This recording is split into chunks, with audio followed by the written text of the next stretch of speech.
Hi, welcome to Constitutional Chats, hosted by me, Janine Turner, and Cathy Gillespie, with students Dakari Chapman and me, Tova Kaplan. Join us as we discuss hot topic issues with constitutional experts. It's sponsored by Constituting America.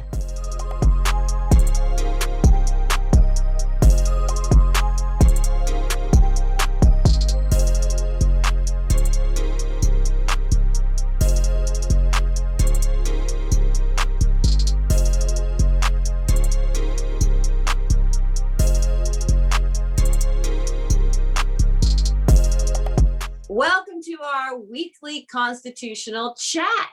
Today we've been breaking down all kinds of wonderful things in our series, and this one has been the series of the amendments. And today is the 25th amendment. That is our hot topic, and it's who decides if the president is unfit for office. Who decides if the president is unfit for office? That is our hot topic today. And our special guest expert is Hans von Spakovsky, and we're so excited that he's with us today. I will continue on and just say that I am Janine Turner. Once again, I'm an actress by trade. You can go to JanineTurner.com and find out all the things I do there. I'm founder and co-president of Constituting America, and we're thrilled you're with us today. Cathy Gillespie is co-president of Constituting America. Cathy was a chief of staff on the Hill for decades, and well, a couple of decades. She's still really young, but she was plucked out of A&M. So I can say decades, and she's still young. And she's been one of the 16 citizens selected for the prestigious Semi-Quincentennial Commission. And they're planning the celebrations for the 250th anniversary of the founding of our country in 2026. So we're thrilled she's with us today. And we have Tova Love Kaplan. Tova Love Kaplan is an extraordinary young woman. She's 17 years old, going on, 27.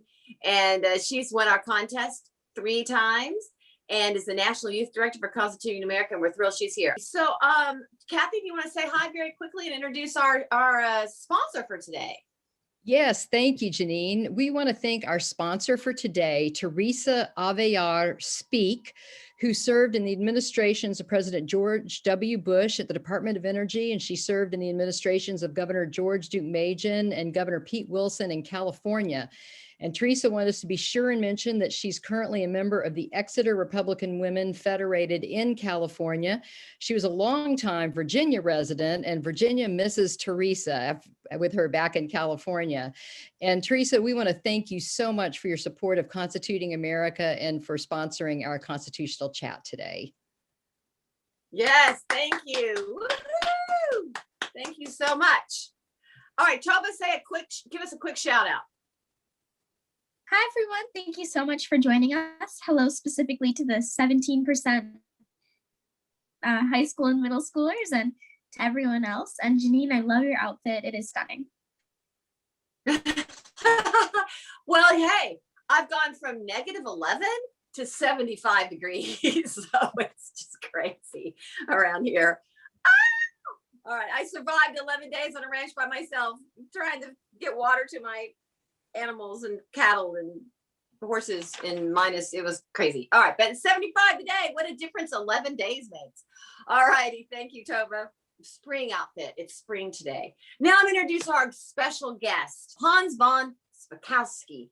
And Hans is a senior legal fellow at the Heritage Foundation's Edwin Meese III Center for Legal and Judicial Studies, where he is an authority on a wide range of issues, including civil rights, civil justice, the First Amendment, immigration, the rule of law, and government reform.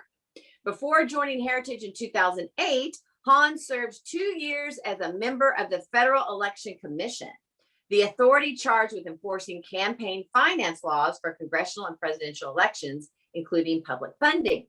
President Donald Trump appointed Hans to the Presidential Advisory Commission on Election Integrity in 2017. That would have been I'd like to have been a fly on the wall in those meetings. Previously, Hans worked at the Justice Department as counsel to the Assistant Attorney General for Civil Rights. His analysis and commentary have appeared in the Wall Street Journal, the Washington Times, The Hill, the USA Today, as well as such outlets as the National Review, Fox News. And his series, get this, everyone, for PJ Media, every single one was nominated for a Pulitzer Prize. That is so cool. He appears regularly on Fox News Channel and other national and regional TV and radio news outlets. Hans, welcome to the show to talk to us about who decides that the president is unfit for office. Welcome. Thank you so much for having me. I appreciate it. Well, you want to just give a short summary of this, and then we'll go into questions. Yes, please. Okay.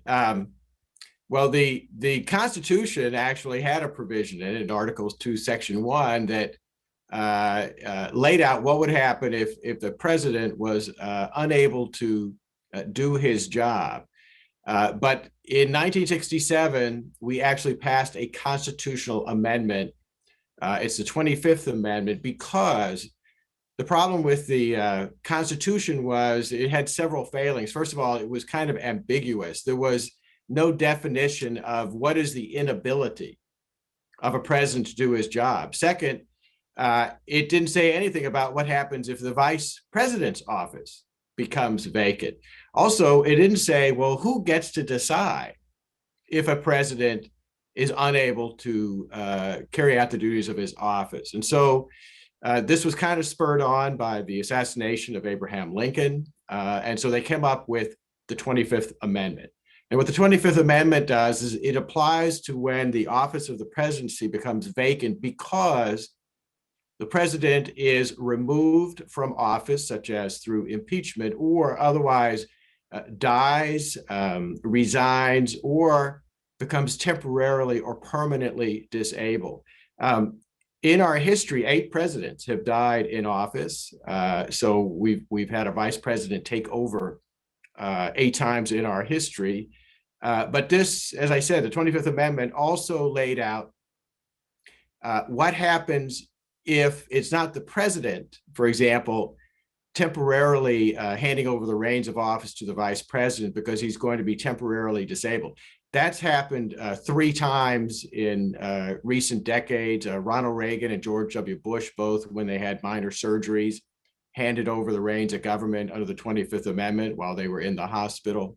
But it also lays out a process if the vice president and a majority of the officers of the executive departments, in other words, the heads of the cabinet positions, so people like the Attorney General, the Secretary of Department of Homeland Security, if the vice president and a majority of them believe that the president is, and this is the language, unable to discharge the powers and duties of his office, he can be temporarily removed, and the vice president takes over as the acting president.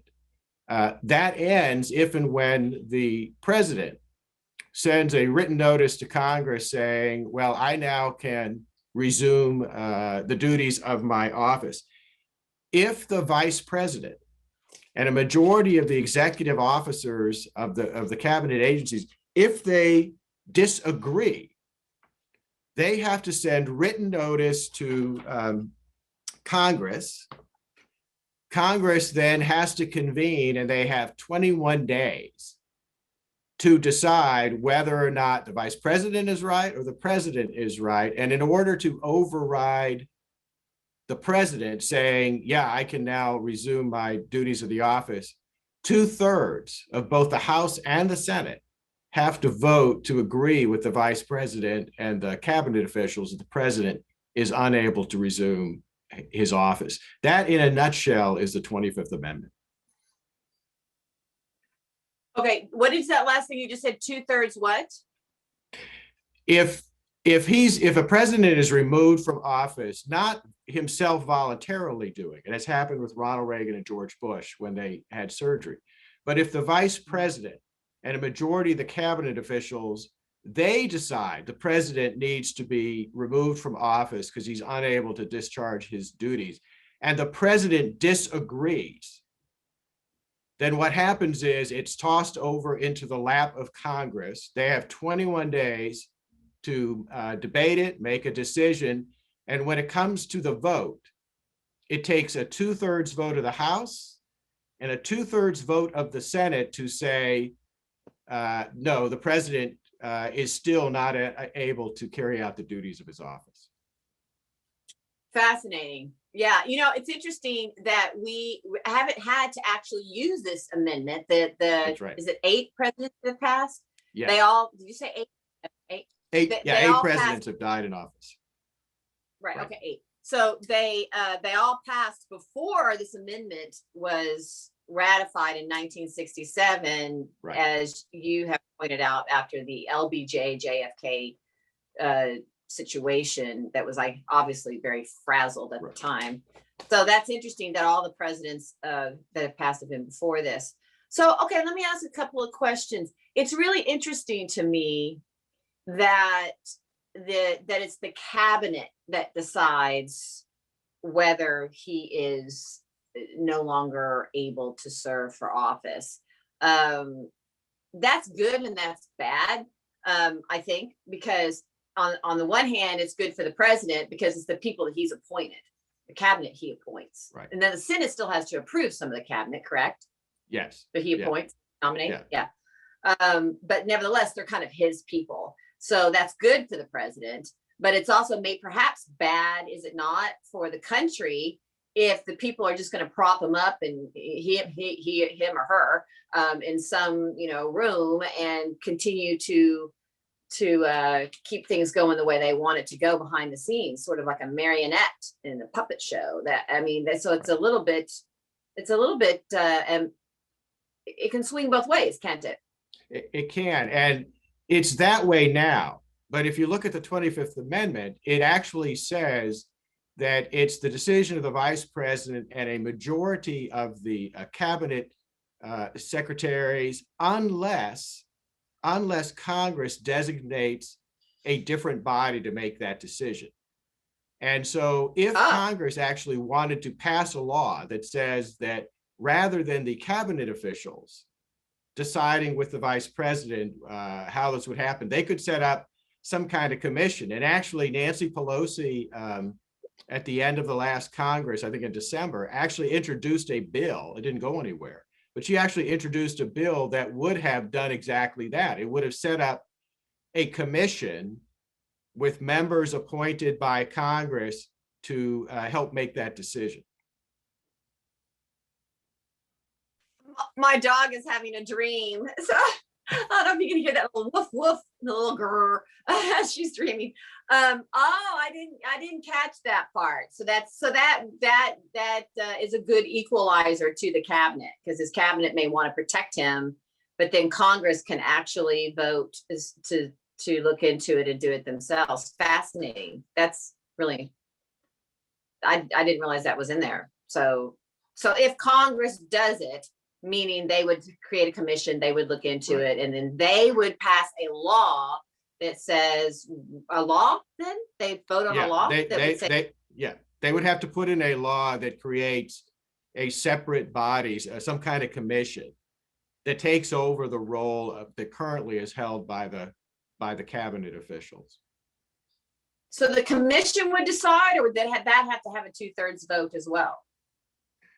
Well, no, it would be what happens with this is under the 25th Amendment, the vice president and the cabinet officials, or if they create a commission, the vice president and this commission, they send written notice to Congress saying, we believe the president is unable to carry out and discharge the duties of his office. And at that point, legally, the president is no longer the president, and the vice president takes over as the acting president until and unless the president is once again able to discharge the duties of his office.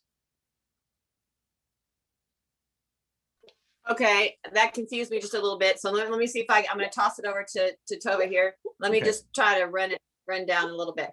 The very first is that one scenario is the president can pass it over to the VP and say, I'm going under for some surgery. Right. And here's a letter. And then now I'm out. I'm sending you a letter that I'm out. And so the VP says, great, you're back. Sends a letter, I guess, to me, and says, great, you're back. Okay, that's option number one. Option number two is that the president is obviously not doing well, and the cabinet is brave enough to call their president out on that, even though I'm sure they're very loyal. And so the VP and his appointed cabinet can say he is not, we're going to have him removed, and they can do that without Congress.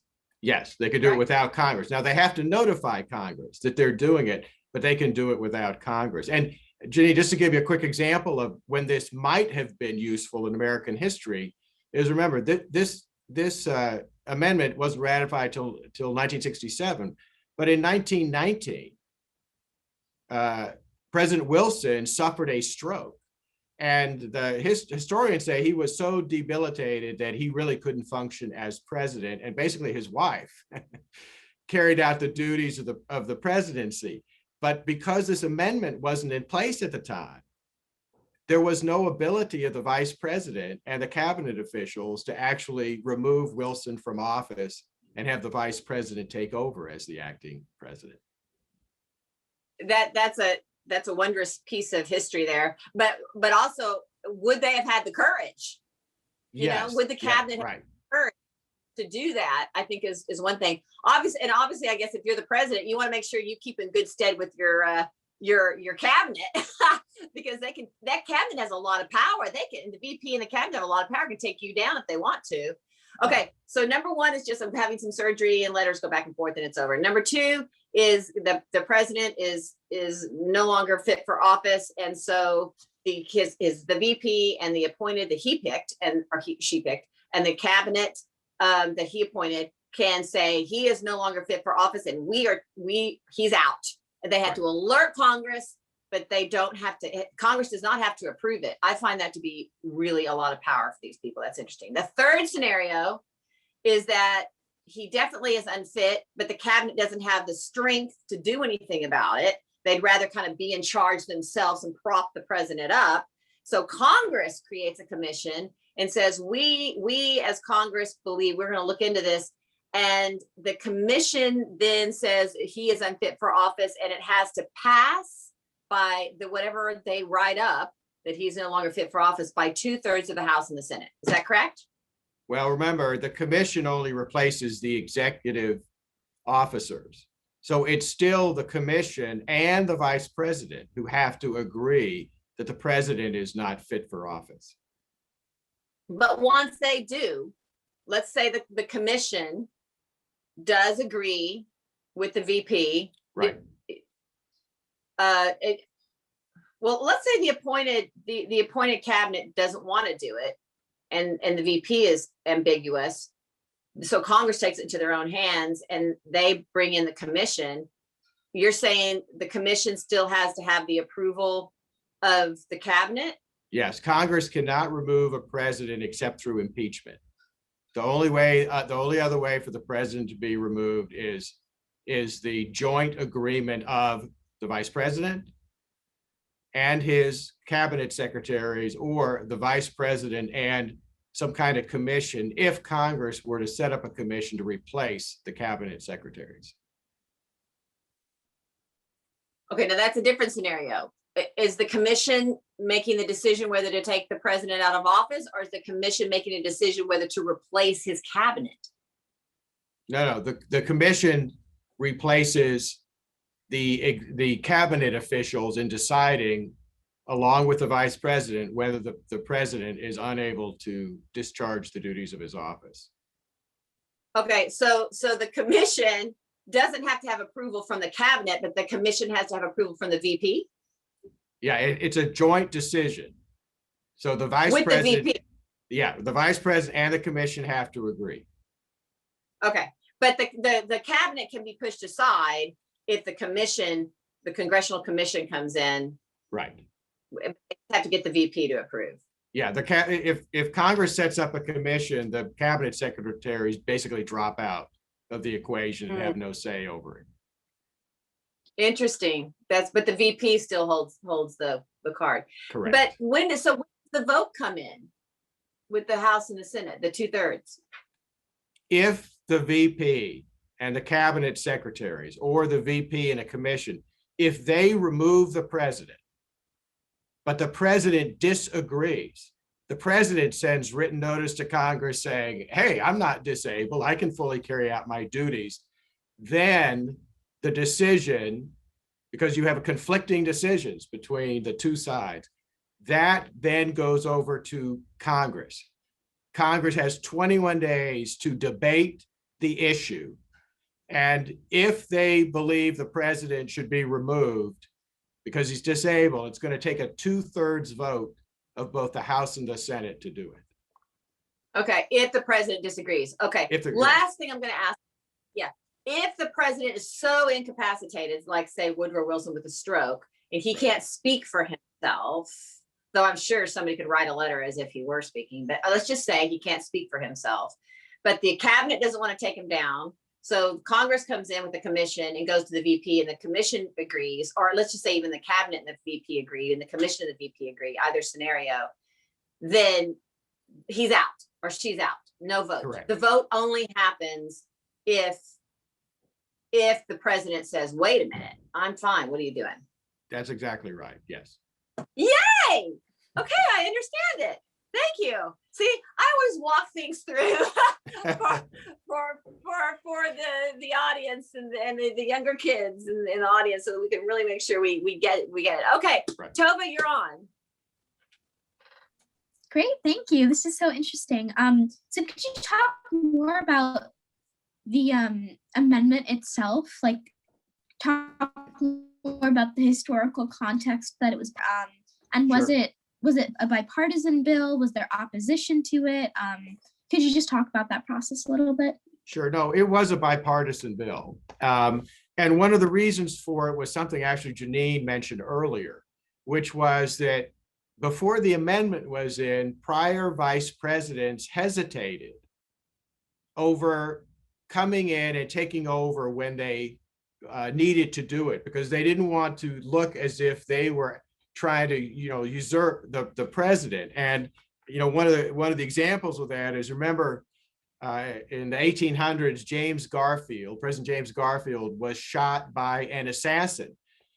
He lingered for 80 days before he died, but his vice president did not take over as the acting president. So in essence, the country was leaderless for that 80 days. Now, that might not have been that big of a deal then, but in today's times, when things happen instantly, you cannot have even a 24-hour period without a presidency, without a president there to make vital decisions, particularly on national defense issues. And so there was a general feeling that they wanted to be sure that there was a process so a vice president could quickly take over. And as I said, to take care of, well, what happens when the vice presidency becomes vacant? Because the Constitution doesn't say anything about that.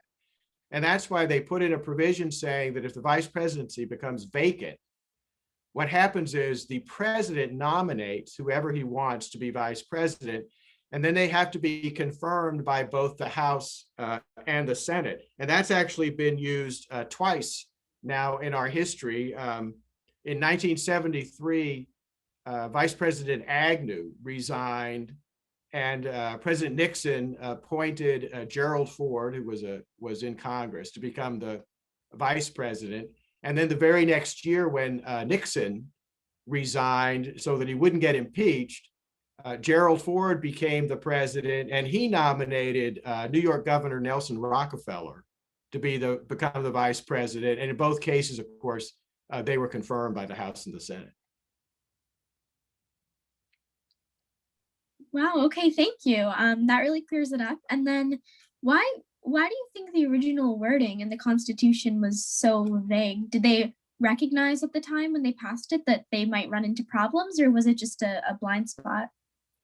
I think it was just kind of a blind spot. They were trying to accomplish a lot of things, and so they put in one or two lines on what would happen if the presidency became vacant. And I don't think they had thought through all of the practical issues. And remember, we didn't come up with a new amendment till a long time later, almost 200 years later. And so it worked for a long time until finally the practical problems and issues got to the point where people said, well, we really need to fix this. Yeah, we can cut them a little slack. They did set up our Right. entire government, in a very short amount of time. So, but yeah, and that's why we have the amendment process. So that's fascinating. And then at the original time when they passed it, was there any debate, or was that kind of just something they put in there as a quick fix? Well, there was some discussion about it, but not a lot. I think they just realized that coming from the English parliamentary and monarchy system, they did need some way of deciding what would happen if the president resigned or died. And so that's kind of, that's why they put it in. And then what are the guardrails to stop this process from getting partisan, either partisan in the way that people who are so, bloodthirsty to get the president out of there that they, push hard to remove him, maybe, or her, and maybe they have like the majority of Congress, and like, what's to stop that? Or additionally, like what Janine was saying, what's to stop people who want to keep the president in power, even when he or she might not be able to discharge their duties? Like, what's to stop that from happening? Well, I think the important thing for folks to understand here is that this is not a replacement for impeachment. Okay, this is, as historians and others have pointed out, this provision was not intended to give Congress the ability to overturn an election process, to get rid of a president who, it's not that the president is disabled and unable to discharge his or her duties. It's just that they don't like his policies. They think he has poor judgment. They don't like him. Anybody who thinks about that can think a little bit about the past few years when we've had quite a lot of disagreement in Washington. It's not to be used for that purpose.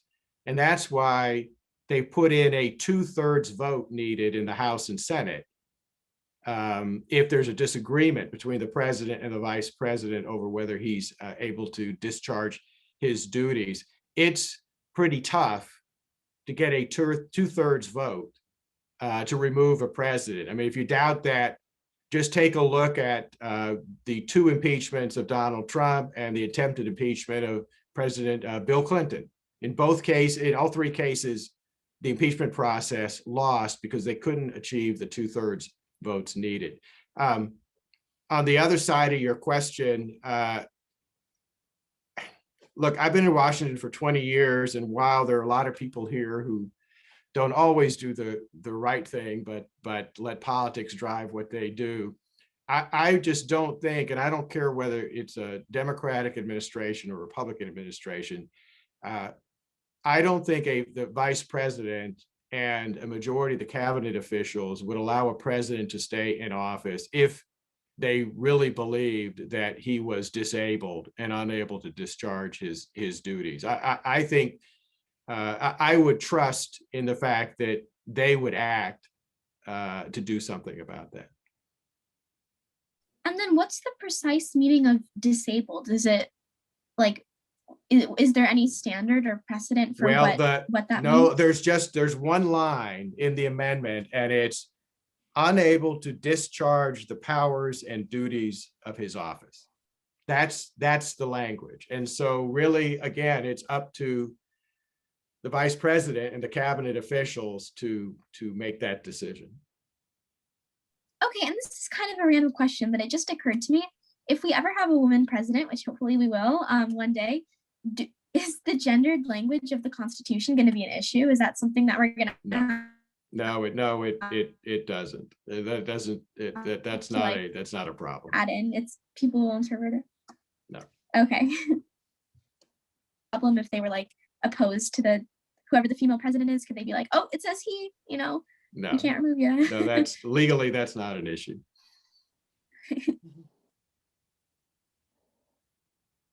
Is that it, Tova?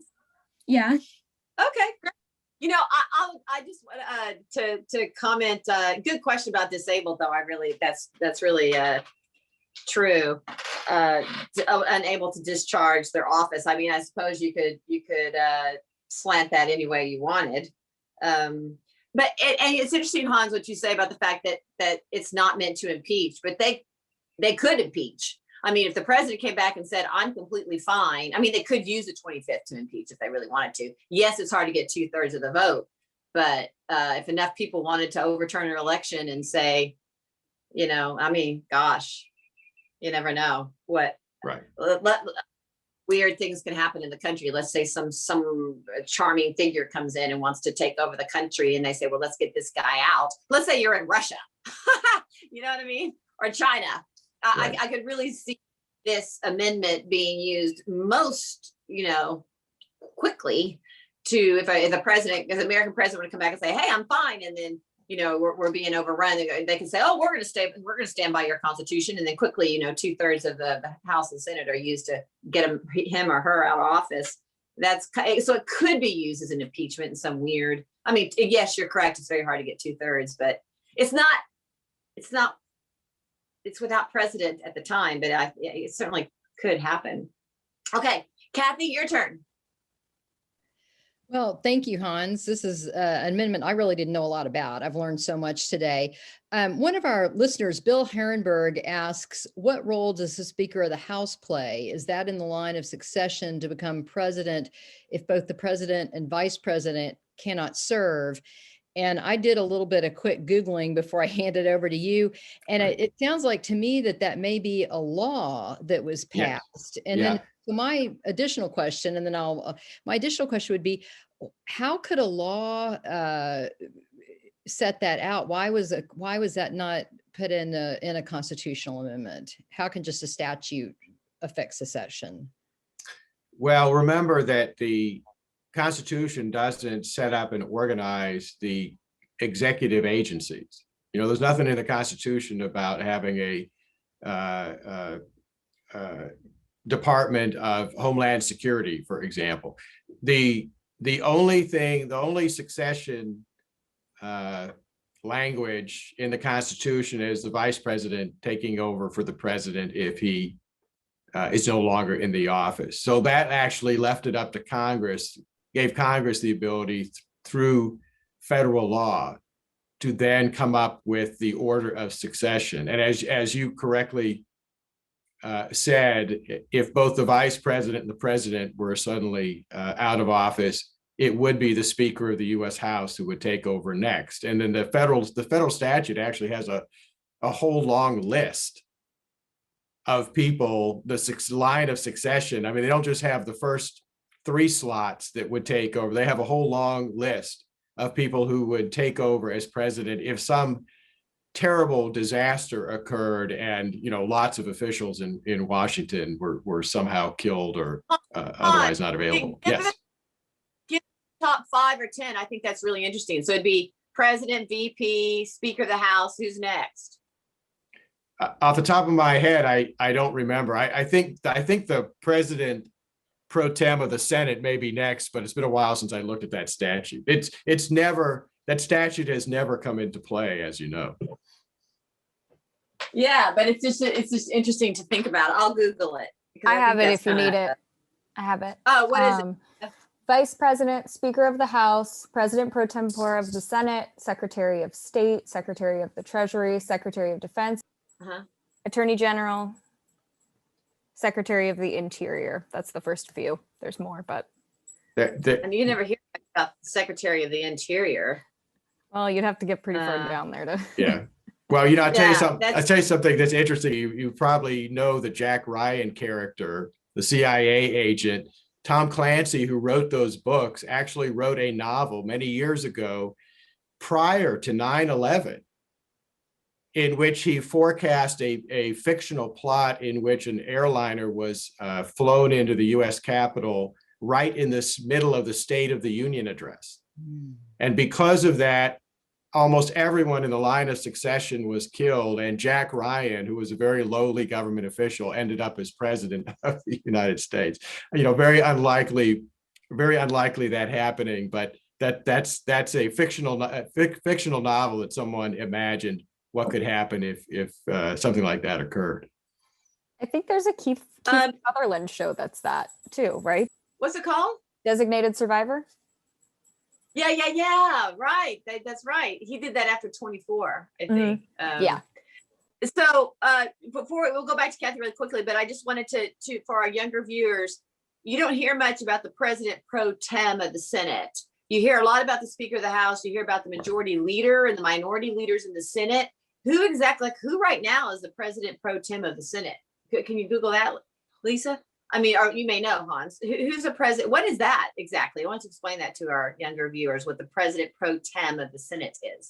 Well, it's usually the presiding officer over the Senate, and the presiding officer is whichever political party controls the Senate. Their senior leader is the president pro tem of the Senate. In the last Congress, when Republicans still controlled the Senate, it was Senator Chuck Grassley of Iowa. Isn't it interesting that they decided to do the president pro tem instead of the speaker? I mean, the majority leader of the Senate? Yeah, well, I don't know the reason for that. I'm not sure why they put that in the statute, but that's the way they wrote it. So that's interesting. Interesting. Hey, Lisa, look up who the president pro tem of the Senate is right now, currently. Will do. Okay, back to you. I think it's Patrick Leahy. Yeah, I think it is Patrick Leahy, which is why he presided over the impeachment proceedings that we just had. Okay, really interesting that they would do that, said majority leader. All right, Cathy, back to you. Yeah, and one of our listeners was saying that there was a confusing time right after President Reagan was shot. And I remember that as well. I think, didn't Secretary of State Al Haig make that declaration, I am in charge? And he did. Was he referencing, do you think, the law? No. I actually, one of the fortunate aspects of having working at the Heritage Foundation is that I worked for Ed Meese, the former Attorney General of the United States, who was a close advisor of President Reagan. And what he said was that Alexander Haig was given a lot of trouble over what he said at the White House after President Reagan was shot. He wasn't saying that he was running the government, had taken over the role as a president. All these people were concerned that they didn't know who was running things at the White House. And that's all that he was talking about, that he was simply running things at the White House until the vice president could get there. Okay. That clears that up. That's great. But it wouldn't have been his job to have run things at the White House, would it? Would it have been the VP to run the White House? Well, the VP wasn't there. The point was, he wasn't saying that he was running the entire executive branch of the government, which is the vice president's role to step in to do that. He was simply saying that until the vice president got there, he was running things at the White House, which is very different from. It's like, it's like when if you're the chief of staff at the White House, you're running things at the White House underneath the power of the president.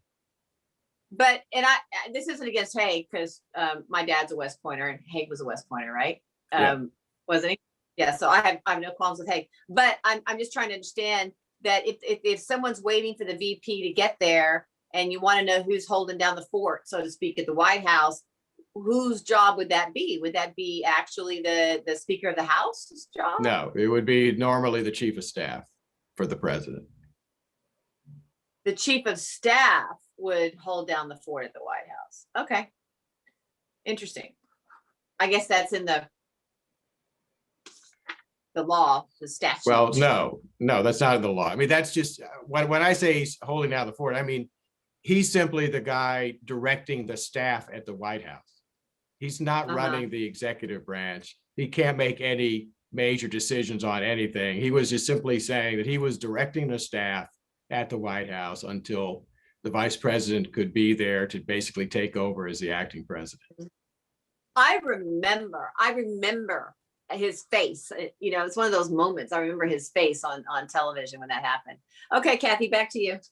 Well, I remember that too. He came to Texas A&M to speak, Secretary Haig did, and we all wanted to get our picture taken with him because he'd become so famous after that statement. But when I was getting ready for this chat today, I happened to read one of the essays from one of our 90-day studies on the 25th Amendment.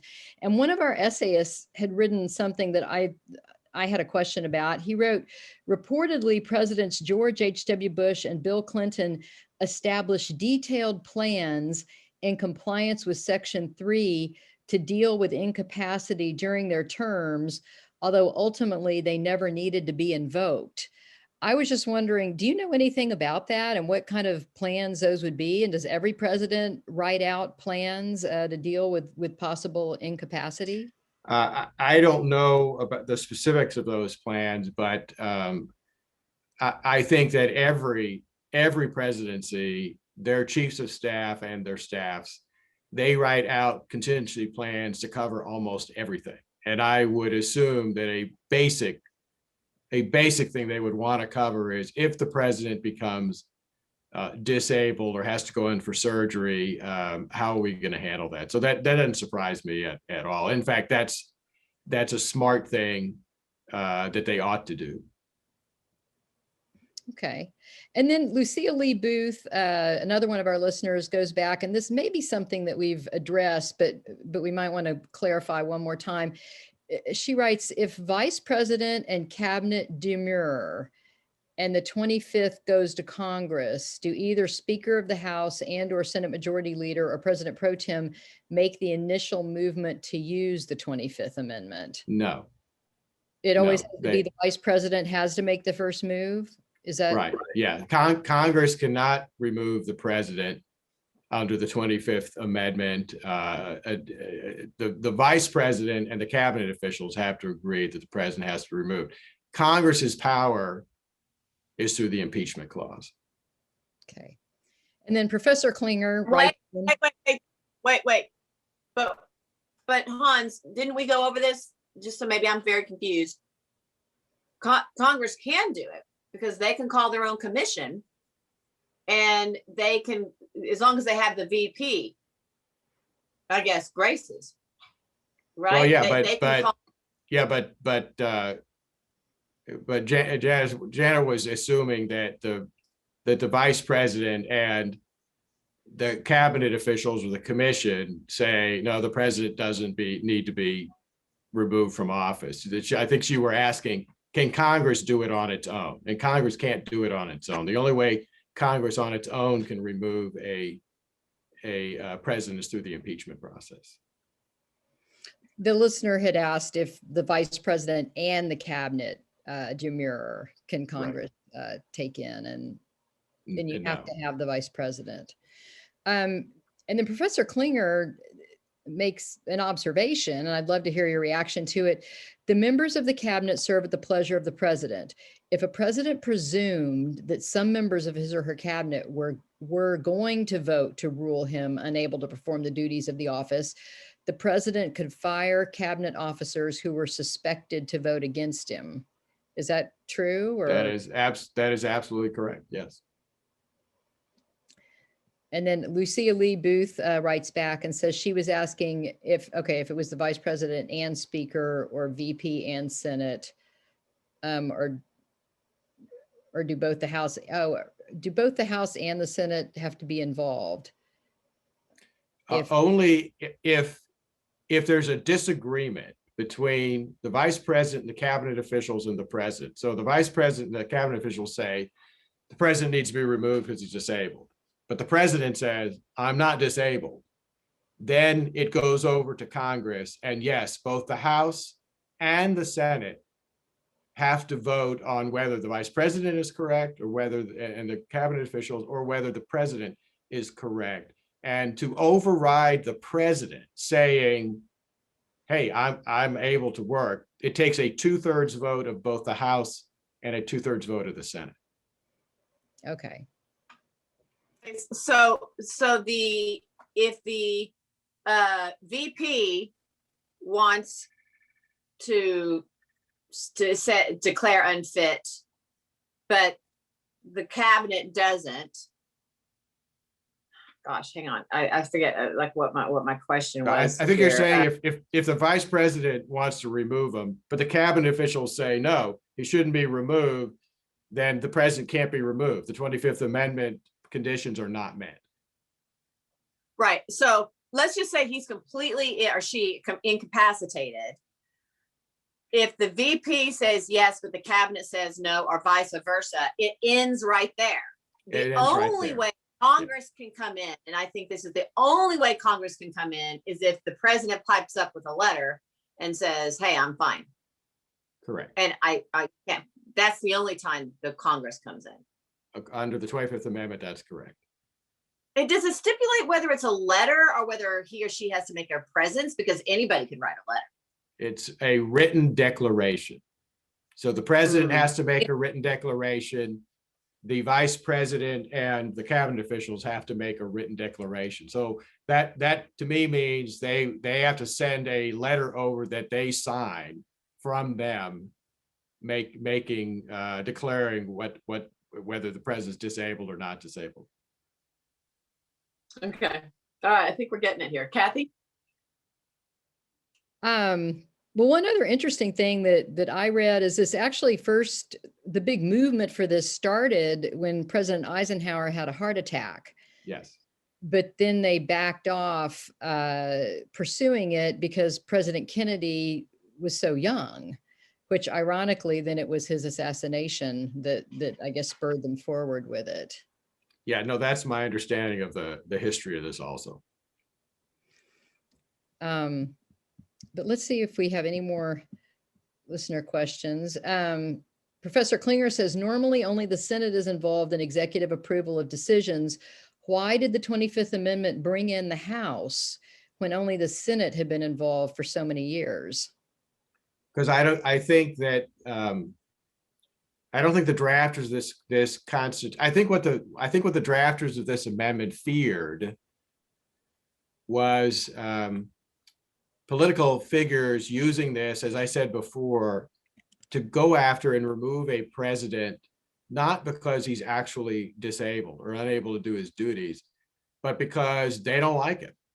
They don't like his politics. They don't like his policies. They think he has bad judgment. And I think they needed to put this provision in there, but they wanted to make it such that it took bipartisan support, and it took, like I said, not a majority, because political parties can easily have a majority in the House and Senate, but they wanted a 2/3 vote because that would pretty much guarantee it was a bipartisan decision. They needed the amendment, but they didn't want to make it easy to remove a president because, look, taking an action like this is a very, very major step. I mean, I can't say how major this is because when you're removing a president, you are overriding the votes of these days, 130, 140, 150 million Americans who decided that's the president we want in office. And you have to be very careful about parceling that power out to the little over 500 members of the US Congress. And I think finally, I suddenly had a question. When Nancy Pelosi was saying she was going to form a commission, sorry, Cathy, I just can't help myself. Okay. When Nancy Pelosi said that she was going to start a commission to try to get Trump out of office, she had no right to do that because the VP and the cabinet had not tried to remove him, and he hadn't sent a letter to Congress saying I'm perfectly capable. So on what grounds did she even, from what I'm learning today, she had no grounds to even do that? Well, I believe one of the quotes I found from her was that she thought the president was in an altered state and therefore needed to be removed from office. I think what was going on there was what I had been warning about and what others have warned about, which is you just because you don't like a president or don't like his policies or his personality, you can't use the 25th Amendment for that reason to remove a president. Yeah, but I thought that the Congress couldn't do it at all, and the Congress couldn't call a commission at all unless the president has sent a letter to Congress. I would imagine first the VP and the cabinet have to say, hey, dude, you're in an altered state and you got to go out. But nevertheless, he has to send a letter to Congress. Isn't that what gives Congress the ability? If he says, I am fit, then they can do a commission. And she didn't receive a letter from the president. So where did she think she had the power to do that? From what I'm understanding. The bill that she dropped, which I had no chance of getting through, the bill that she dropped would have replaced the cabinet making half of the decision with a new commission that was set up. Even if the bill had gone through and a new commission had been set up and the new commission had said, oh yeah, we think the president's disabled and needs to be removed from office, that still wouldn't have done her any good unless the vice president agreed with that assessment. And I think the chances of Vice President Pence agreeing to that were pretty much zero. But that would be overturning the amendment. I mean, wouldn't you have to overturn? No, because the amendment specifically says that the decision is to be made by the vice president, a majority of the cabinet secretaries, or such other body as Congress may establish. So under the amendment, Congress does have the ability to set up a separate body or commission of some kind, but that's never happened. Oh, I don't think we learned that earlier, or so I spaced out. So Congress can come in and join the train if they want to. If they want to, but they'd have to pass that. They'd have to pass a law first replacing the cabinet secretaries, which, given the current administration, I don't think is going to happen. Okay, Cathy, we are almost finished here. You've been Hans, you've been terrific. As we pepper you with questions. Thank you so much. Regarding state ratification, when this amendment went out for ratification to the states and the states were considering it, were there any arguments against it? Were there people that just violently opposed it, and do you know what any of the arguments were? No, I think this went through very quickly. That as you know, that hasn't been the case with other amendments. Other amendments, I think in the history of the United States, there have been something like there have been literally hundreds of amendments to the Constitution proposed. Almost none of them have gotten through. There wasn't really a lot of opposition to this one because it wasn't as if it was an issue on which people really have a lot of disagreement. I mean, whether it's gun rights or anything like that, people have pretty different views on those in the country. But simply clarifying the process for replacing a president and replacing a vice president who have left office, that just wasn't a controversial issue. So this went through fairly quickly without a lot of arguments about it. Interesting. Can we just look very quickly at this section 4 that you're talking about, Hans? So Amendment 25, Section 4. Whenever the vice president and a majority of either the principal officers of the executive departments, so that's what you call that's what you've been calling the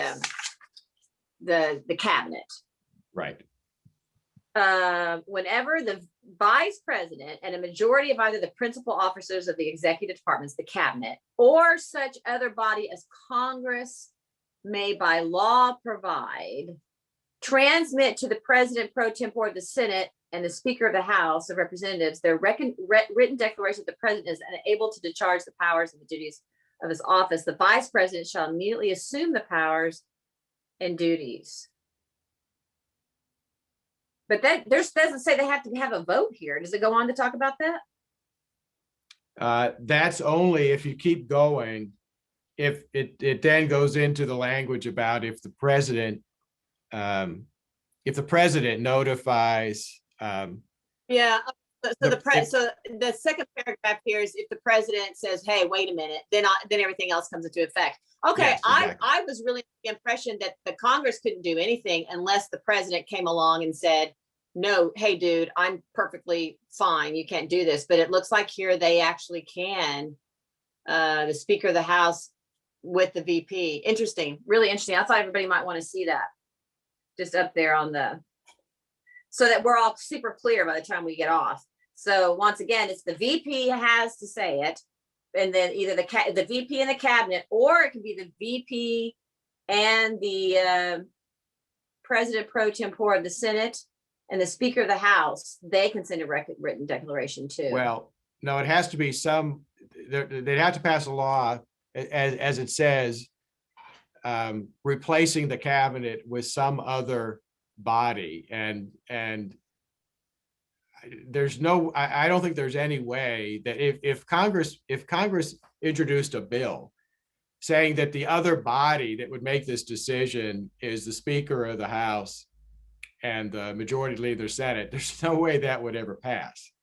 I think what people foresee there is some other kind of, like I said, commission being established by the Congress that would make that decision.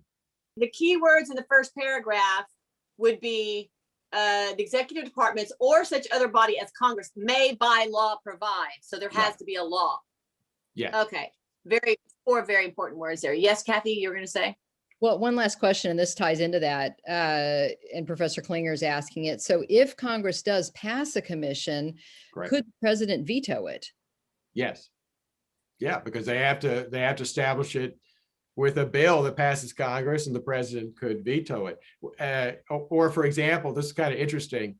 The bill that Nancy Pelosi dropped, which would have established this commission with appointed members, also had a provision in it that would have given that commission the authority to subject the president to medical examination.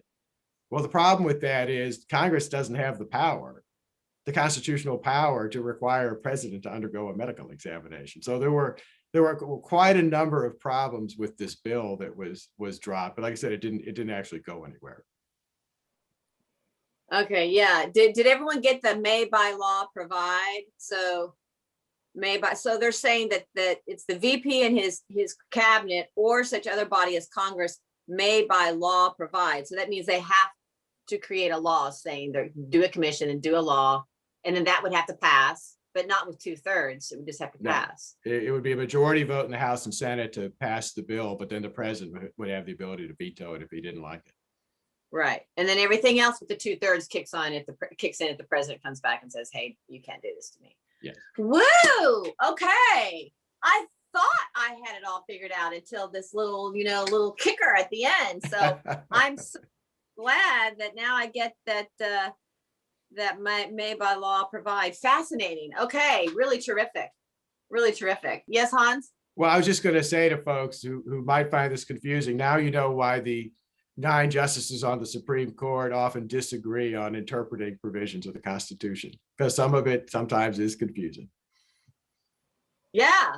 Yeah. Well, look what those 4 words do. May by law provide, Right. It's fascinating. Well, Hans, thank you so much. Cathy, go ahead. And Hans, thank you. Sure thing. Thanks for having me. Woo! And all of our listeners, hopefully we all learned a lot today. I know I did. Cathy? Yeah, I just want to thank our sponsor, Teresa Speak, for making this possible today. Thank you, Teresa. Hans, thank you so much once again. This has been terrific. Thank you all of you for watching today. And Lisa, we're going to give you another send off. Lisa is I'm so sad. She's just been the most amazing, not only expert at her job, she's really quite brilliant at what she does, but she's just also a very terrific, really caring, solid person. And working with you has been a joy, and I wish you all the best in your new job. And also I hope we will have a very long friendship and we'll keep in touch. And I still believe I'm going to see you at the Academy Awards someday, clutching your editing Emmy. Thank you, Janine. I really appreciate it, and I really will miss all of you. You're editing Oscar. You're editing Oscar. Okay. I am working for a news organization, so I don't think they give an Oscar for that, but maybe that's the next role. Later, all right. I have some time. And then you'll be, when you're my age, making movies and editing, and then that's when I'm going to see you clutching your Oscar. I'll be like 90, Thank you. I really appreciate it. I will miss all of you very much. And I too look forward to a long friendship with you guys. So thanks for everything. And thank all of you, our loyal attendees, for being on this journey with us from the beginning of quarantine to now. So I really appreciate everything. And this has been great. I'm going to miss you guys. Yeah, we're going to miss you. Okay. All right. Thank you, everybody. Thank you, Hans, once again. Everybody have a great day.